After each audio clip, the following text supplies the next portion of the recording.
다 나와서 저도 여러 번 틀렸는데 아무도 티가 안 나는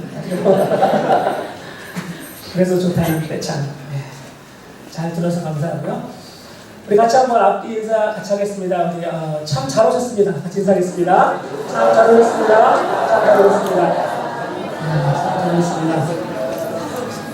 네, 여러분은 지금 토론토에서 제일 좋다는 교회에 와 계십니다. 현장 체험 중입니다.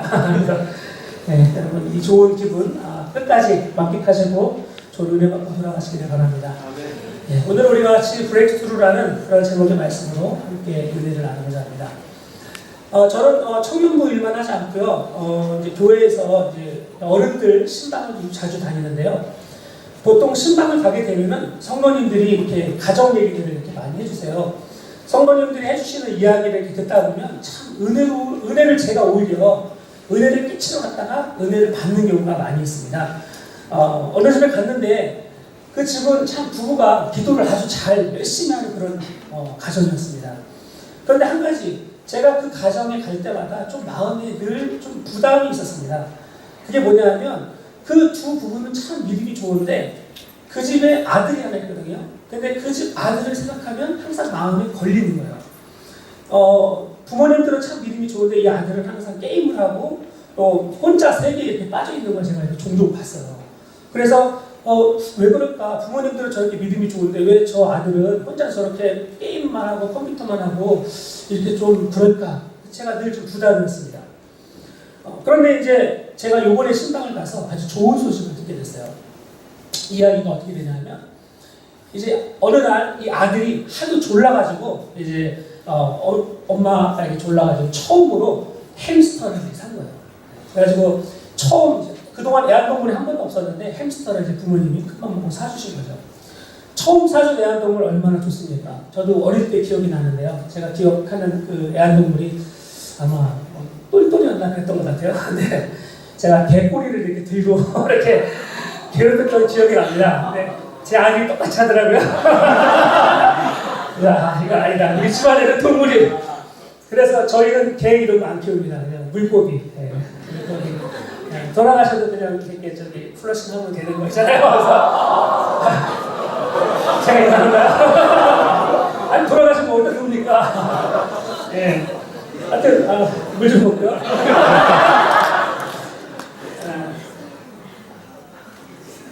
저희 아이는 아직 살아있는 애도 그렇게 한 적이 있더라고요. 그래서 그럼 안 된다고 얘기했는데 아무튼 그럴 때가 있어요. 지난번에 정전됐을 때 다 돌아가셨어요. 이 열대어라서 진짜 제가 거의 한 1년 동안 1년이 뭐야 한 2년 동안 진짜 물 한 번 안 갈아주고 그래도 열심히 잘 사시던 그 모든 분들이 이게 풀나가니까 얼어서 돌아가셨어요. 지금은 어항에 물만 있어요. 괜찮아요 그래도 나는 괜찮은데 어쨌든 그래서 너무너무 이 애완동물을 좋아하는 거예요. 그랬는데 어느 날 이 햄스터가 다 도망가 버린 거예요. 그래서 여러분 인터넷에 한번 뒤져보면 아시겠지만요 햄스터들이 잘 도망갑니다. 가출을 잘해요. 그래서 여러분 햄스터 가출했어요 어떻게 찾아요 뭐 이런 거 많이 이렇게 그 내고 얼마 주고 알려준다고 해가지고 그런 거 나옵니다. 그래서 이 가족들도 아마 몇 날을 잃어버린 햄스터를 찾으려고 막 집안을 뒤졌나 봐요. 하지만 아무리 찾아도 그 햄스터를 찾을 수 없었습니다. 그래서 이제 그 집 아들은 풀이 죽고 막 슬퍼서 그랬습니다. 그런데 이제 며칠 지나서 기도 모임이 있었어요. 이 부모님의 기도 모임이 있었는데 엄마가 이 풀 죽어 있는 아들을 보면서 이제 기도 모임을 가기 전에 야, 너 계속 이렇게 풀 죽어 있을 거야? 아니면 엄마랑 같이 가서 기도할래? 같이 기도하러 가자. 우리 햄스터 찾아주라고 하나님도 같이 기도하자. 이제 이렇게 얘기를 한 거예요. 그 얘기를 들으니까 이 아이가 번쩍하는 거예요. 눈이 동그래진 거예요. 그래요? 그래가지고 이제 그 기도 모임에 같이 가게 된 거예요. 그래서 이제 같이 부모님은 여러 다른 동료들하고 같이 기도를 하고 이 아이도 정말로 열심히 정말 그렇게 처음으로 열심히 아마 햄스터를 찾아달라고 그렇게 기도를 드렸던 것 같아요. 그런데 여러분 문제는 그때부터였습니다. 아들에게 하나님께 기도해보자고 했던 엄마 마음이 어떻게 됐을까요? 점점 조급해지는 거예요. 왜냐하면 아들이 저렇게 간절히 기도하는 모습을 보니까 이거 정말로 하나님이 햄스터를 안 찾아주면 큰일 나겠다는 생각이 드는 거예요. 잘못하면 아들의 믿음이 없어질까 봐 걱정이 되기 시작하는 거예요. 저도 종종 저희 한솔이가 그런 얘기를 해요. 아빠 기도해도 소용없어. 왜 그러냐 그러면 자기 악몽을 꾸는데 기도해서 꿈 안 꾸게 해달라고 막 기도하는데 하나님 기도를 안 들어주신다는 거예요. 여러분 애들도 다 그거 알아요. 그런 거 알아요. 그 제가 설명을 해주죠. 한솔아, 우리는 꿈을 안 꿀 수 없어. 그러다 보면 꿈을 꾸다 보면은 막 키가 자라려고 하면 어디서 떨어지는 꿈도 꾸고 무서운 꿈도 꾼다. 근데 꿈을 안 꾸게 해달라고 하지 말고 네가 꿈속에서 예수님한테 한번 도움을 요청해 보라고. In the name of Jesus, go away. 한번 이렇게 얘기하고 막 얘기를 해줘요. 그럼 막 한소리가 잘해. 막 예수 이름으로 나가라 막 하면서 그런 걸 합니다. 진짜 그래요. 그렇게 한 것처럼 이제 이 아이가 아마 열심히 기도를 했던 것 같아요. 그러니까 이 아이가 기도가 안 된다, 기도해도 소용없다는 거를 경험하면 안 되거든요. 부모님들은 그게 되게 안 좋은 거예요. 그래서 어떻게든지 간에 그 마음이 정말 잘 되길 바라는 거죠. 근데 이제 정말 큰일 난 것은 이제부터 엄마였습니다. 그러면 이제 기도 모임 다 하고 있는데 기도 모임 거의 끝날 때쯤에 엄마는 점점 더 아들보다 열심히 기도할 수밖에 없었던 거예요. 하나님 큰일 났습니다. 제발 좀 어떡합니까? 우리 아들을 위해서라도 햄스터를 좀 꼭 돌려주십시오. 조금은 웃기고 말도 안 되는 그런 상황이지만 엄마의 기도는 점점 진지해져 갔습니다. 그런데 그렇게 기도하고 있는 엄마를 이제 아들이 부릅니다. 엄마, 빨리 집에 가요. 어쩌면 햄스터가 들어왔을지 모르잖아요. 해서 이제 아들이 고치는 거예요. 어느새 믿음까지 생겨버린 이 아들. 그러나 점점 더 사색이 되어가는 엄마. 참 신앙이라는 게 그렇습니다. 이게 그냥 추상적일 때는요. 내가 당신을 위해서 기도해 주겠습니다. 이렇게 하면 괜찮잖아요. 공수편 안 바래도 누가 알겠어요. 하지만 이게 현실이 될 때, 그죠? 현실에서 이것이 무언가 돼야 되는 상황이 되면 이거 정말 심각해집니다. 당장 눈앞에 우리 눈앞에 그것이 보여져야 한다고 하면 이 기도가 우리를 시험한 어떤 거대한 테스트로 바뀔 수도 있다는 거죠. 정말 될까? 정말 하나님께서 들어주실까? 비록 엄마가 아들에게 하나님께 기도하자고 말을 했지만 엄마 자신도 이게 진짜 될까? 고민이 생기게 된 거죠. 아들이 하도 성화를 하니까 어쩔 수 없이 이제 엄마가 끌려나갑니다. 그리고 이제 집으로 돌아가는 차 안에서도 아들은 신나서 막 기대를 합니다. 그러나 엄마의 마음은 점점 더 조급해집니다.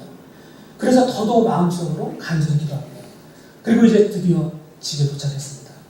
두 사람은 막 같이 뛰어나갑니다. 엄마는 이거 어떡하나 싶고 아들은 왔나 싶어서 이제 둘의 마음이 다른 마음을 가지고 막 뛰어간 거죠. 근데 여러분 정말 놀라운 일이 생겼어요. 그렇지 않았으면 제가 얘기를 안 했겠죠. 정말 거짓말처럼 햄스터가 그 케이지 안에 들어와 있다는 거예요. 깜짝 놀라고 누구였을까요?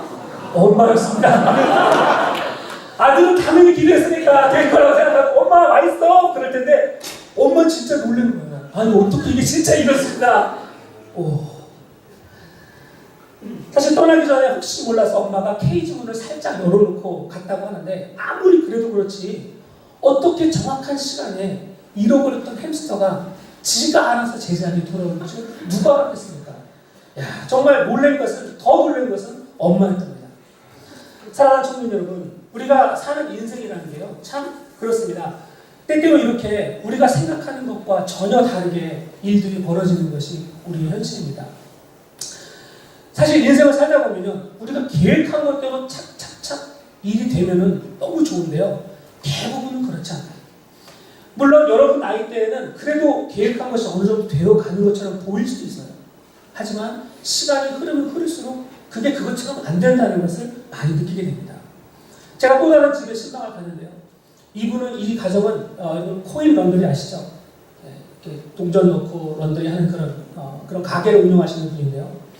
사실 여러분 캐나다에서 남편 혼자서 벌어서 이 집안을 운영하기가 참 쉽지 않잖아요. 여러분 결혼 안 해서 모르시죠? 보통 그렇습니다. 혼자 벌어서 참 운영하기 쉽지 않아요. 근데 이 집은요, 이 코인 런더리를 하는데 참 장사가 잘 됐어요. 그래가지고 아들 둘이 있었는데 아들 둘이 또 보통 같은 경우 같은 학교를 보내는데 아들이 둘 다 다른 학교를 다니는 거예요. 그러니까 두 집 살림을 책임을 져야 되는 거예요. 자기 집 살림하죠, 두 집 살림하죠, 그리고 어머니가 또 계셔서 그분을 또 도와드리고 네 집 살림을 돌릴 정도로 그리고 또 넉넉하게 살았으니까 이 코인 런더리가 얼마나 잘 됐는지 아시죠? 그렇게 잘 나가고 부족함 없이 살아왔는데 어려운 것도 모르고 그렇게 이 남편분은 오전에만 나가서 일하고 오후가 되고 밤이 되면 일하시는 분들이 알아서 문 닫고 이렇게 정말 해나갈 정도였으니까 얼마나 일이 잘 풀렸습니까? 특히 제가 그 가게를 보고 놀랐는데요. 오피스를 딱 가보니까 그 오피스 안에 작은 부품들 있잖아요. 이런 것들이 마치 부품 가게를 하는 것처럼 싹 준비가 되어 있는 거예요. 그거 뭐를 얘기하냐면 이 코인 런더리를 운영하는 이 주인 집사님이 얼마나 꼼꼼한 사람이라는 걸 알 수 있어요. 모든 것을 다 차근차근 계획을 해가지고 고장날 부품까지 미리 다 준비를 해놓고 잘 정리를 하시는 거예요. 마치 이 가게는 사람이 운영하는 게 아니라 기계가 운영하는 것처럼 그렇게 착착착착 되어져 가고 있었다는 겁니다. 이분 입장에서 보면 모든 것이 그렇게 계산대로 하나씩 하나씩 되어가고 있었습니다. 몇 년 동안 어떻게 하고 그 다음에 아이들 어떻게 하고 아이들 졸업하면 그 다음에 어떻게 하고 이 모든 게 다 계획이 잡혀 있었다는 것이죠. 그런데 희한합니다. 지난번에 여러분 아이스톰 왔을 때 이제 이 가정이 신나게 미국으로 휴가를 갔다가 돌아오는 길이었어요. 근데 그때부터 일이 퍼진 거예요. 휴가를 끝내고 딱 돌아오는데 뭐 뉴스에서는 뭐 아이스톰이 토론토에 왔다 어쩌고 그랬는데 와보니까 깜짝 놀란 거예요. 왜 그랬냐면 커다란 나무가 탁 쓰러져가지고 집에 부엌 천장까지 막 다 부서져 있는 거예요. 지금까지 한 번도 그런 적이 없었죠. 우리는 생각하지도 못했던 그런 일들이 벌어지고 온 거예요. 그리고 나서 이제 이분이 그것 때문에 제가 이분 가게에 가서 신방을 가서 얘기를 나눴는데 그런 일만이 아니었습니다. 워낙 사람 좋고 참 나쁜 표현은 전혀 할 줄 모르는 그런 아주 좋은 이 남편분이 딱 그런 표현을 저에게 하더라고요. 인생이 내가 계획한 대로 안 된다는 것을 요즘 점점 득득합니다. 늘 뭐든지 잘 꼼꼼하게 운영하시던 그 집사님이 제 눈앞에서 그 얘기를 하는 거예요. 인생이 내가 계획한 대로 안 된다는 걸 느껴봅니다. 뭐 이 말이 누구나 다 할 수 있는 일이지만 적어도 이분만큼은 완벽을 추구하며 살아가는 이분에게서 그 말이 나올 줄은 정말 몰랐다는 거죠. 사실 제가 그날 그분에게 설교를 하고 싶었던 얘기가 그런 얘기였거든요. 인생이 내 마음대로 안 된다. 그 얘기를 설교를 하고 싶었는데 이분이 먼저 알아서 그 얘기를 딱 하니까 제 마음이 가벼워지는 겁니다. 아, 그렇구나. 간단하게는 집도 그렇지만요. 알고 보니까 가게도 그런 거예요. 자기가 다 계획해서 이렇게 하면 이 정도 목표가 나오고 그 다음 어떻게 될 거를 다 계획했는데 계획대로 점점 안 되어가는 걸 보고 있다는 것이죠. 또 그 중에서 가장 큰 문제가 자식들이에요. 자식들은 내가 이렇게 투자하고 이렇게 하면 이렇게 될 줄 알았는데 안 되는 거예요. 내 마음대로 안 되는 거예요. 이쯤 되면 장가 갈 줄 알았는데 아직 연애도 못 해보고 나가라 해도 나가지도 못하고 뭐 일들이 이렇게 계획한 대로 준비한 대로 노력한 대로 안 되어서 가는 걸 보니까 안 되는 거구나. 내가 계획한 대로 되는 게 아니야. 이거를 그렇게 꼼꼼한 분이 드디어 인정을 하게 되었다는 것입니다. 저는 오늘 여러분들에게 이 두 가지 이야기를 말씀드렸습니다. 첫 번째 이야기는요. 우리가 소위 믿음이라고 가지고 있는 그 믿음 그것이 얼마나 때로는 참 빈약한가 생각나게 해주는 이야기입니다. 내가 기도도 하고 뭐 나름대로 신앙생활도 하기는 하지만 실제 내 삶 속에서 내가 갖고 있는 그 믿음이라는 것이 얼마나 추상적이고 얼마나 그냥 구름 잡는 것 같은 그런 모습인지 만약 그런데 이분이 그런 믿음을 그냥 갖고 있었다면 자기가 믿음을 갖고 있었다라고 생각할지 모르지만 그 믿음이 정말 별 볼 일 없는 믿음 아니겠습니까? 그 아이도 그렇습니다. 아이가 하나님을 알아가는 데 있어서요. 하나님이라는 분이 과연 어떤 분인지 실제로 그분이 얼마나 위대한 분이신지를 그 아이가 어떻게 알 수 있겠습니까? 책을 통해서나 부모님의 이야기를 통해서 하나님을 알아갈 수도 있겠죠. 하지만 만약 그런 과정만을 지나왔다면 그 아이는 죽었다 깨어나도 진짜로 기도를 하면 응답하시는 하나님, 우리가 간절히 구할 때 응답하실 수 있는 하나님, 그런 하나님은 죽었다 깨어나도 만날 수가 없더라는 것입니다. 또 두 번째 이야기는 어떻습니까? 우리가 소위 내가 만들어 놓은 그런 안전 시스템이나 내가 의지하고 신뢰하는 것들이 얼마나 빈약한가 하는 것들을 우리들에게 가르쳐주는 이야기입니다. 사람들은요, 보험을 사고 안전을 위해서 나름대로 노력을 많이 합니다. 사람들은 시스템을 자기가 막 구축해봅니다. 그리고 그 안에 들어가서 이제 됐다. 이렇게 쫙 만들어놨으니까 이제 내가 이 안에 들어가 쉬면 되겠다. 여러분들이 지금 사실 공부하고 직업을 구하고 뭐 이렇게 하는 모든 거는요, 여러분이 시스템을 구축하는 거예요. 여러분이 계획하는 거 있죠. 가정을 꾸리고 애들 몇 명을 할 것이고 내 와이프, 내 남편은 이런 사람이어야 되고 나름대로 여러분의 그 구덩이를 만들어 놓는 거예요. 아, 이런 구덩이라면, 이런 시스템이라면 내가 마음이 편하겠지.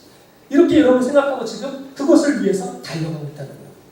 하지만 실제로 알고 보면 여러분은 지금 그것을 한참 만들기 위해서 노력하고 있지만 이미 만들어 놓은 분들에 의하면 그 시스템이라는 게 참 아무것도 아니더라 하는 것입니다. 나는 그 시스템을 만들어 놓기만 하면 이제는 쭉 갈 줄 알았는데 오히려 그 안에서부터 문제가 생기더라 하는 것입니다. 사람이 참 그렇습니다. 신앙을 가지고 하나님 도와주세요. 이거 채워주세요. 하나님 이거 해주세요. 이거 해주세요. 그렇게 해서 기도하면서 시스템을 딱 만들어 놓잖아요. 그럼 어떻게 될까요? 그 다음부터는 그 안에 들어가서는 하나님 여기가 좋았습니다. 여기가 쉴만하군요. 여기가 평안하군요. 그러면서 하나님을 신뢰하기보다는 자기가 만들어 놓은 시스템 안에 들어가서 그것을 더 의지하는 모습들이 많더라 하는 것입니다. 여러분, 우리가 이럴 때 과연 어떻게 해야 하겠습니까? 혹시 여러분들 중에서 신앙을 오랫동안 믿어오면서 나름대로 나는 신앙이다 라고 말하지만 또 내가 정해놓은 신앙의 모습, 거기에 여러분 혹시 아직도 그냥 갇혀있는 분은 없으십니까? 혹시 여러분들 중에서 이 정도면 내가 안정권에 들어왔다. 나 이제 뭐 하나만 더 있으면 될 것 같아. 내가 이 정도 갖춰놨으니까 남들보다 많이 뛰어왔네. 괜찮네. 혹시 이렇게 여러분 스스로가 나는 안정권에 있다고 자만하는 분 없습니까? 혹시 여러분들 중에서 그동안 내가 살아오면서 여러분의 신앙의 스타일을 딱 만들어 놓고 그것도 일종의 시스템입니다. 나는 이런 시스템을 만들었으니까 내 신앙도 이제는 별 문제 없겠다. 이대로 쭉 가면 되겠네. 이렇게 스스로 위안하고 멈춰있는 분은 없느냐 하는 것입니다. 그런 분들을 위해서 제가 한 가지 더 이야기를 드리겠습니다. 세 번째 지위에 대한 이야기입니다. 이 가정은 믿음의 가정이었습니다. 이 가정은 하나님께서 최근에 아주 좋은 기회를 주셔서 이제 집을 새로 구입하게 되었습니다. 그래서 두 부부는 너무너무 그것 때문에 감사하고 있었습니다. 그런데 이 집에는 또 문제가 생겼습니다. 다름 아니라 아직은 어린 아들 문제였습니다. 이 아들이 이제 막 중학교 1학년이 되었는데 그만큼 이제 중학교 1학년 되면 또 이 감수성이 이제 센스티브하잖아요. 그런데 부모는 집을 얻어가지고 새로 구해가지고 너무 좋아가지고 이사를 딱 갔는데 보니까 아들은 해피하지 않는 거예요. 왜 그럴까요? 그동안 초등학교 때부터 쭉 사귀어오던 모든 친구들은 다 저쪽 동네 아파트 살 때 있었던 거기에 있는데 자기는 그냥 부모가 다 옮겨야 된다고 이사를 갔는데 가보니까 아무도 아는 친구가 없는 거예요. 네. 결국 부모는 너무너무 좋았지만 아들은 너무너무 그것 때문에 슬퍼했다는 것이죠. 여러분도 아마 전학을 이렇게 와보신 분들 혹은 또 유학을 어릴 때 오셨던 분들은 아마 그 느낌을 아마 아실 겁니다. 아무도 모르는 상황. 더구나 이제 나이도 제법 들어서 친구 사귀기가 좀 애매한데 그럴 때 느끼는 그 어려움들. 부모님들은 이 아이를 위로하려고 괜찮아. 조금 있으면 괜찮아질 거야. 좋은 친구가 생길 거야. 라고 말은 하지만 실제로 이 아이가 학교에 가보면은 아무도 아는 사람도 없고 너무 마음이 힘들더라는 것입니다. 그래서 이 아이가 집에 돌아올 때면 언제나 얼굴이 밝지 못하고 우울해하는 모습을 보여주었다는 하는 것입니다. 어찌 보면 이 모습, 이 아이의 모습이 우리들 인생하고 비슷한지 모르겠습니다. 부모가 집을 옮기는 것을 중학교 1학년짜리가 어떻게 막겠습니까? 막아서도 안 되겠지만 그 아이는 그동안 자기가 만들어 놓았던 나름대로의 자기의 시스템, 자기 친구들, 자기 안정감, 자기 소속감을 어느 날 갑자기 다 잃어버리게 된 것입니다. 내가 이렇게 하면 되겠지 생각했던 모든 것들이 다 한순간에 부서져 버린 것입니다. 아이가 이런 복잡한 생각을 하겠냐마는 그래도 따지고 보면 그런 거랑 마찬가지죠. 그러니까 이 아이는 보통 우리 인간들, 어른들도 다 겪는 그런 마음을 겪게 된 것입니다. 그런데 그때부터 참 희한한 일이 생기게 되었습니다. 학교에서 그렇게 잘 놀던 친구들이 없다 보니까 이 아이가 생각하는 게 뭐냐 하면 이제 교회에서 하는 수련이었습니다. 뭐 수련회는 어렸을 때부터 믿음의 가정에 자랐으니까 늘상 갔었죠. 그런데 중학생이 돼서 처음 가는 수련회가 이제 오고 있었는데 그때는 이 아이의 마음이 보통하고 좀 다르더라는 것입니다. 그리고 드디어 이 아이가 그렇게 울적한 마음을 가지고 교회에서 하는 수련회를 다녀와서 자기 부모님에게 이제 처음으로 그런 말을 하더랍니다. 뭐라고 말하냐면 이렇게 말을 하더래요. 엄마, 수련회 가서 기도하는데 옛날에는 안 그랬는데 자꾸 이상하게 눈물이 나와. 옛날에 친구들 많고 모든 것이 내 안정권에 있었을 때, 모든 게 좋았을 때는 전혀 그런 생각이 없었어. 근데 자기의 원한 것도 아니고 부모에 의해서 옮겨지고 나서 우울해하던 그 친구가 수련회에 가서 기도를 하는데 자꾸 눈물이 나온다. 그리고 엄마에게 그걸 얘기하는 거야. 엄마, 이상해. 자꾸 눈물이 나와. 그러면서 이 아이가 자기도 모르게 그동안 몰랐던 하나님의 세계로 들어가는 것을 이 부모가 보게 되었다는 것입니다. 그 아이가 예수님을 완전히 다 알았거나 영접했는지는 잘 모릅니다. 그렇지만 놀라운 것은 그것입니다. 타의에 의해서 자신의 시스템을 잃어버린 아이가 어느새 진실한 기도자가 되어버렸다는 것입니다. 옛날 같으면 또 친구들하고 놀고 장난치고 막 그랬을 그 아이인데 잃어버리고 나니까 오히려 하나님 앞에서 진실하게 기도할 줄 아는 아이로 달라지더라 하는 것입니다. 오늘 우리가 읽은 본문 여러분 시편의 말씀으로 돌아가 보겠습니다. 이 시편도 제가 아주 좋아하는 시 중에 하나인데요. 시편 1편 이 말씀을 이렇게 시작하죠. 우리 1절 한번 같이 한번 읽어볼까요? 11절 1절 시작. 내가 여호와께 피하였 너희가 내 영혼에게 새같이 내 산으로 도망하라 하면 어찌할까. 이 말은 이런 뜻입니다. 문제가 생겼습니다. 어려움이 터졌습니다. 지금 악한 자들이 이 시인을 죽이려고 준비 중입니다. 위급하고도 두려운 순간입니다. 그래서 시인은 늘 그렇듯이 하나님께 기도를 하고 있었습니다. 그런데 주변의 사람들과 심지어 내 마음 안에 또 다른 마음이 그렇게 자기에게 속삭이고 말합니다. 야야야, 너 이렇게 기도한다고 되겠어? 야, 너 지금 멀리 도망가야지. 너 힘들잖아. 포기해야지. 넌 아마 이기지 못할 거야. 어려움이 다가왔을 때 이 사람의 마음이 자기도 모르게 그런 포기하고 좌절할 것 같은 마음이 이 사람 안에서 들어왔다는 것입니다. 2절에 보면 악인들은 마치 어두운 데서 지금이라도 활을 당겨서 손가락만 탁 놓으면 그 화살이 쑥 들어와서 심장을 쏠 것 같은 그런 준비를 지금 하고 있는 것을 표현하고 있습니다. 아주 일촉즉발의 그런 모습이죠. 위기의 순간입니다. 그때 시인은 이렇게 외칩니다. 우리 3절 말씀 같이 읽어볼게요. 시작. 터가 무너지면 의인이 무엇을 하리라. 터가 무너지면 의인이 무엇을 하리라. 이 말은 이렇게 바꿔볼 수 있을 것 같아요. 나의 모든 시스템, 내가 신뢰하던 것, 내가 익숙하던 것, 내가 의지하던 것들, 그 파운데이션이 무너질 때 나는 과연 무엇을 할 수 있을까? 나는 어디로 가야 되나? 여러분, 만약 여러분들이라면 어디로 가시겠습니까? 어디로 피하겠습니까? 여러분들 같으면 무엇을 하시겠습니까?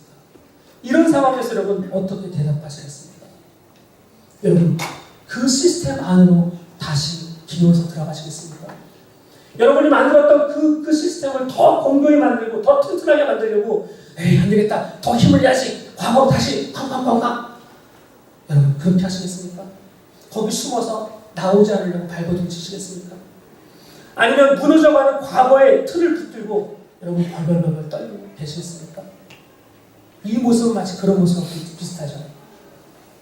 나를 차버린 그녀, 예를 들면 떠나버린 그 남자, 그 남친 붙들고 바지끄댕이 잡고 가지 마라 하는 것과 같은 것이죠. 그래봐야 아무 소용 없는 거 아닙니까? 다 알잖아요. 그죠? 아무리 붙들면 뭐 하겠습니까? 다시 내가 더 열심히 해볼게, 더 잘해볼게 라고 말한들 대충 보통 보면은 성공 못하더라고요. 네. 언젠가 또 이렇게 다시 깨지는 경우가 많던데요. 아무튼 네. 우리는 이 말씀을 통해서 몇 가지 교훈을 받아야 될 것입니다. 첫 번째로요. 우리 인생이라는 것은요. 언제나 우리가 신뢰하고 안전하다고 생각하는 그런 터에 머물 수 없다는 것을 우리는 기억해야 할 것입니다. 내가 나름대로 믿고 신뢰하는 것들요. 어느 순간에는 반드시 무너지고 부서지기 마련입니다. 그런데 만약 여러분들이 여러분 자신의 어떤 인간적인 시스템과 안전망을 만들기 위해서 지금 이 순간 열심히 준비 중이라면요. 여러분 생각을 달리 하십시오. 여러분이 아무리 그것을 공교에 만들고 멋지게 만들어도요. 그것은 무너질 날이 옵니다. 믿습니까? 그게 무엇이든지 간에 그게 여러분이 투자하는 남자친구든 투자하는 여자친구든 여러분이 투자하는 뭐 직장이든 공부든 그게 무엇이든 간에 단지 그것을 언제 경험하느냐의 차이일 뿐입니다. 언젠가 무너지게 되어 있습니다. 내가 그것을 감당하지 못할 때가 온다는 것입니다.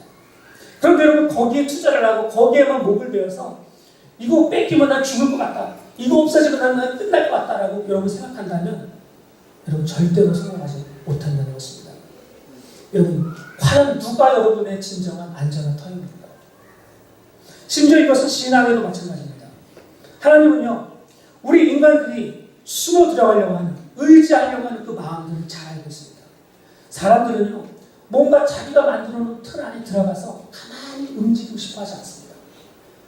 사람들은 뭔가 편안한 마음을 좋아합니다. 그래서 거기에 가만히 있어서 더 이상 모험을 하려고 하지 않습니다.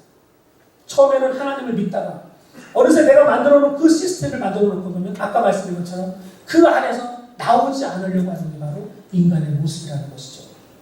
그런데 주님은 그것을 부수기를 원하신다는 것입니다. 믿습니까? 네. 여러분 이건 매우 중요한 사실입니다. 만약 여러분들이 지금 이대로 똑같이 모든 사람이 다 그렇게 하는 것처럼 내 자신의 터를 만들기 위해서 나의 시스템을 만들기 위해서 죽도록 애써보십시오. 아마 그러면 하나님은 더더욱 그걸 부수려고 하실 겁니다. 왜요? 그게 하나님이 되면 안 되거든요. 여러분이 신뢰하는 것은 그 터가 아닌 줄 믿습니다. 신앙에 있어서도 내가 믿어왔던 것들, 내가 알아왔던 신앙들, 내가 전부라고 생각했던 것들, 이것이면 충분하다고 생각했던 것들, 여러분 반드시 못 쓸 날이 옵니다. 그게 다가 아니었구나 하는 것을 깨달을 날이 온다는 것입니다. 초등학교에서요, 우리는 2-3은 절대 할 수 없다라고 옛날에 배웠습니다. 그런 거 안 된다고, 어떻게 작은 수에서 큰 수를 빼냐고, 말도 안 된다고 배웠습니다. 근데 중학교 올라가니까 된다는 건 어떻게 못하는 거야. 초등학교 때 건널목을 건널 때는 반드시 손을 들고 가야 된다는 겁니다. 근데 여러분 진짜 현실로 나가보니까 어떻습니까? 손든 친구는 아이들밖에 없습니다. 아무도 손을 안 들어요. 무슨 얘기입니까? 내가 어렸을 때 배웠던 그것, 내가 옛날에는 그게 좋았죠. 그게 든든해 보였고 이게 내 터라고 생각했는데 내가 안전하다고 생각했는데 그게 다가 아닐 수 있다는 것입니다. 하나님은 우리가 거기서 머물러 있는 것을 원치 않으십니다.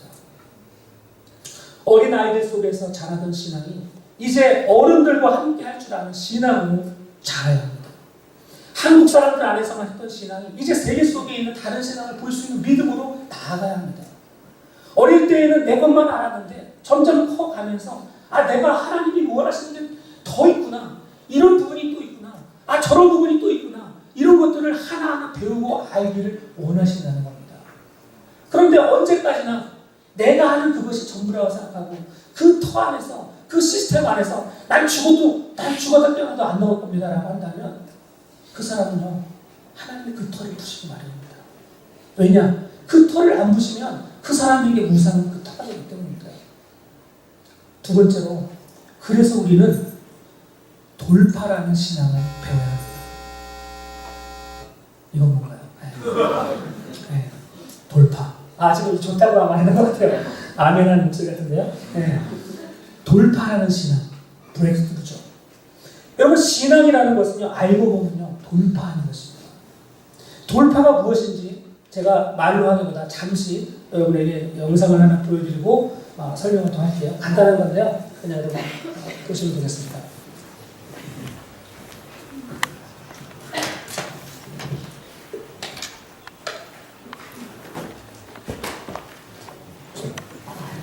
말 그대로 위협적이고 공포의 대상이었습니다. 사망의 틈이 없었. 볼륨 좀 키워주세요.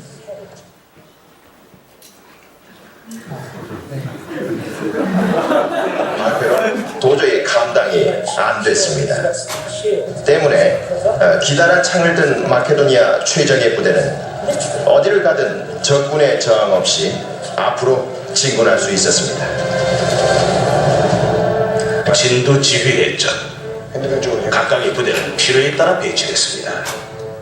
적군은 국적에 따라 테베와 아테네 두 그룹으로 나뉘었고 아테네군이 테베군을 지휘했습니다. 예, 잠시만 여기서 멈춰주겠습니다.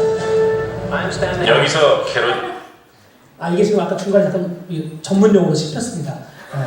영상이 씹혔는데요. 조금만 뒤로 가보세요. 그 지도에 있는 그림이요. 지도에 있는 그림으로. 예, 여기요. 아니. 하나만 더. 상당한 전문적인 기술이 필요합니다. 하나 더 하시면 글자가 4개가 다 보입니다. 그렇죠. 네. 여러분 돌파 뭐 다 아시죠? 물론 다 알아요. 브레이크가 뭔지 아는데 제가 왜 이걸 설명드리냐면 이 돌파라는 것은요 우리가 살아가면서 특별히 이 군사 용어예요. 네, 알렉산더 대왕 여러분 다 아시죠? 알렉산더 대왕. 예. 제국을 건설했던 33살에 죽었던 아주 멋진 청년이었죠. 필립은 알렉산더 대왕의 아빠예요. 아버지예요. 필립 2세. 이건 예정이 없는 건데 괜찮아요. 근데 여러분 이 그리스 아테네 여러분 그런 거 아시죠? 그리스 아테네 들어본 적 있으시잖아요. 네. 예. 그리고 북쪽에는 마케도니아라는 그런 땅이 있었어요. 항상 마케도니아는 그리스에게 항상 이 열등 시민이라는 그런 자존심 구기는 삶을 살아왔었어요. 왜냐하면 그리스가 문명이 더 빨리 발달했고 군사적으로 여러 가지가 더 월등했었어요. 근데 알렉산더 필립 때에 와서 마케도니아가 이제 더 강력해지게 됩니다. 그래서 이 아테네군과 테베군은 그리스 땅에 있는 친구들인데 연합군을 형성해가지고 항상 자기들이 자존심 이렇게 부셔뜨렸던 무시했던 이제 알렉산더와 필립의 마케도니아 군대와 싸우게 된 것입니다. 그런데 이 전쟁을 하는 데 있어서 이 알렉산더가 이 돌파라는 그 개념을 이제 시작하는 겁니다. 그게 어떻게 되는 건지에 대해서 조금 더 여러분 영상을 보시면서 알면 되겠습니다. 여기서 캐로니아 전투가 벌어졌습니다. 필립 2세는 마케도니아의 창병 부대를 내세워 전투를 시작했죠.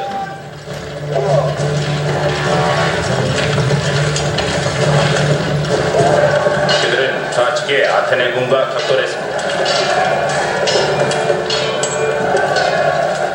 갑자기 후퇴하라는 신호가 떨어졌고 창병 부대는 대열에 흐트러짐 없이 뒤로 물러섰습니다.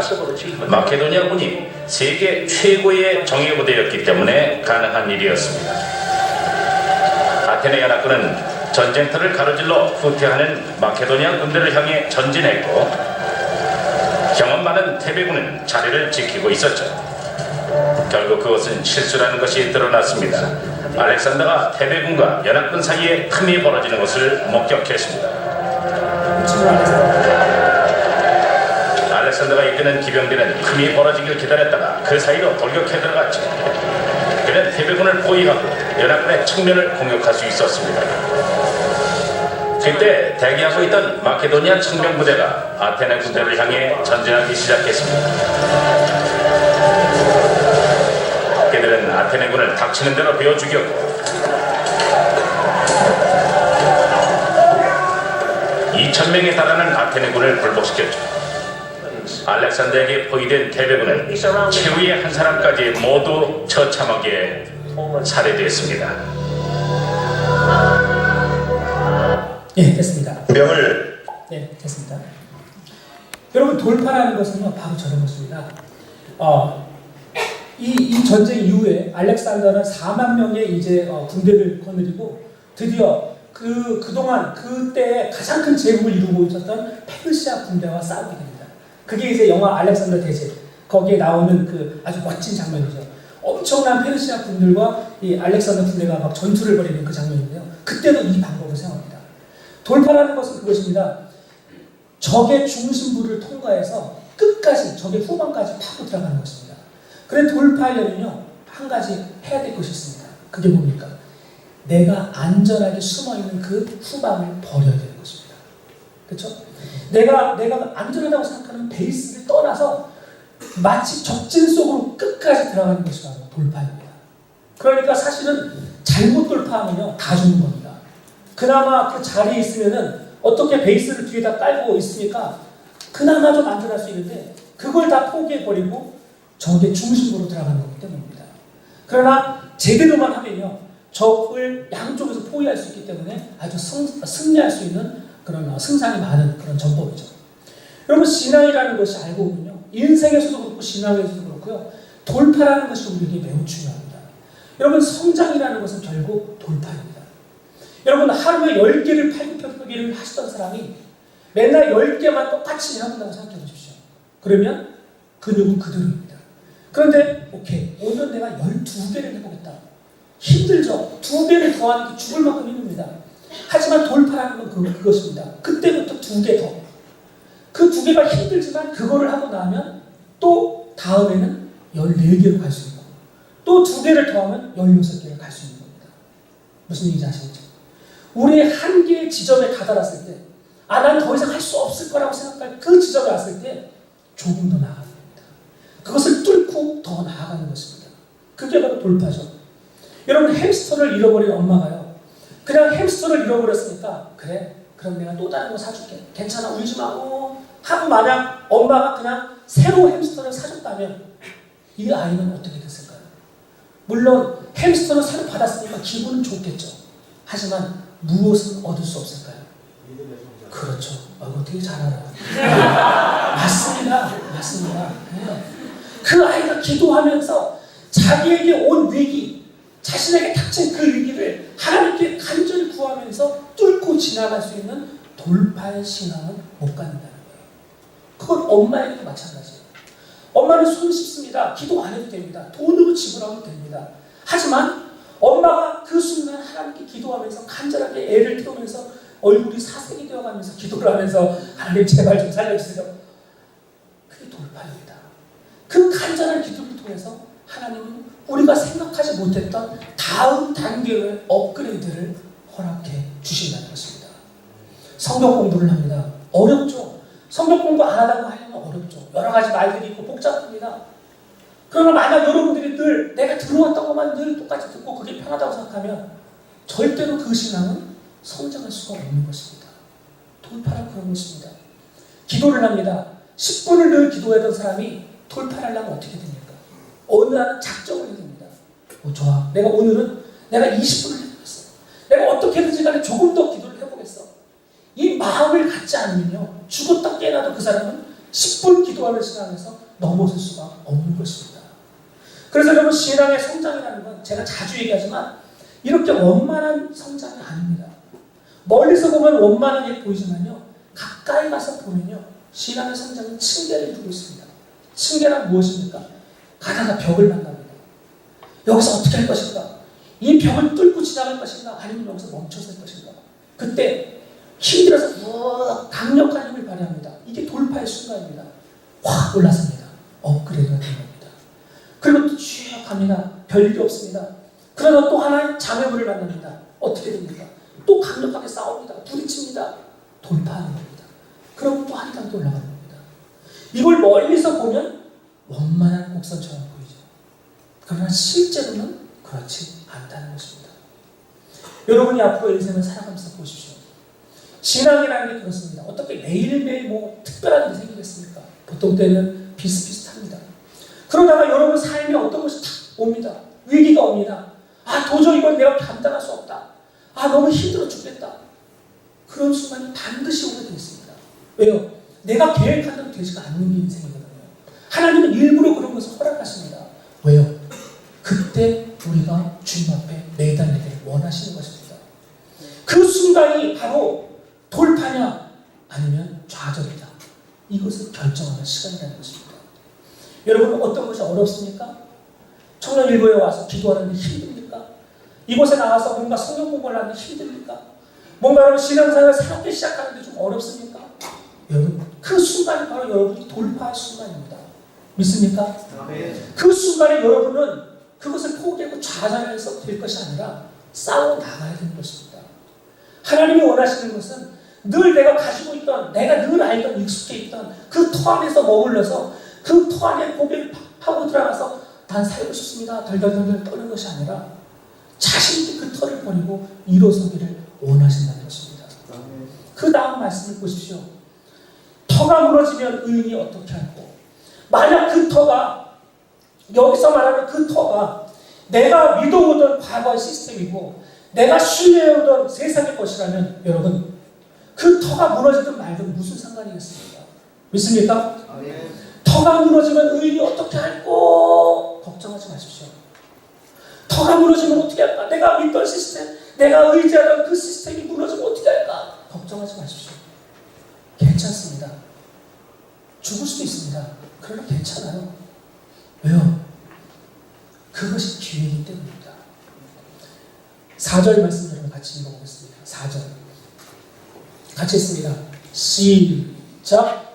여호와께서 그의 성전에 계시고 여호와의 보좌는 하늘에 있으며 그의 눈이 인생을 통촉하시고 그의 안목이 그들을 감찰하시도다. 아멘. 우리가 생각해오던 터, 내가 붙잡고 이거 놓치고 죽을 것 같은 그 터, 하나님 위에서 다 보고 계십니다. 야야야, 진짜는 내가 터야. 너의 진짜 터는 나야. 네가 신뢰하는 그 터, 네가 붙들고 안 놓으려고 하는 그거, 하나님 나 여기서 벗어나고 싶지 않아요 하는 그거 괜찮아. 놔. 네가 그걸 돌파하면 더 큰 것을 붙잡을 수 있어. 결국 주님의 보좌의 터, 주님이 움직이지 않는 그 보좌는 우리를 지켜보고 계십니다. 그게 진짜 터입니다. 그 터는 우리 안에 있는 것입니다. 그 터는 믿음이라는 이름으로 우리 안에 있는 것입니다. 믿습니까? 그 터가 여러분의 삶의 어떤 돈이나 여러분의 삶의 어떤 남친이나 여친이나 여러분의 삶의 어떤 직장이든지 학교든지 만약 그 터가 그거라면 여러분 괜찮아요. 괜찮아요. 놓아도 됩니다. 부서져도 됩니다. 부서져도 일어설 수 있습니다. 하나님은 그것을 허락하십니다. 왜요? 돌파하라고요. 돌파하라고요. 그러나 세상의 사람들은 말합니다. 야야 그거 빨리 피해라. 저쪽으로 피해라. 이렇게 해라 저렇게 해라. 어떡하냐 너 부서져 어떡하냐. 아이고 너 남친하고 헤어졌다며 어떡하니. 괜찮습니다. 안 죽어요. 여러분 하나님은 이미 모든 것을 알고 계십니다. 우리 인생들이 어디서 좌절하고요. 특별히 내가 어디서 자꾸 무너지는지 내가 신뢰하는 터가 어디에 있는지 하나님은 다 알고 계십니다. 참 여러분 자식을 낳으면 압니다. 애들이 어디서 자꾸 넘어지는지 어떤 실수를 하는지 부모는 압니다. 아 여기서 또 넘어지겠구나. 아이고 여기서 여기 이거 이겨야 되는데 어떡할까. 부모들은 알아요. 하나님도 여러분의 약한 부분을 다 알아요. 아니 요거 조금만 이겨내면 될 텐데. 사랑하는 여러분, 여러분들이 지금 붙들고 있는 터, 여러분 걱정하지 마십시오. 오히려 그 터를 놓고 돌파하십시오. 그때 비로소 여러분들의 신앙의 성장인 줄 믿습니다. 같이 기도하겠습니다.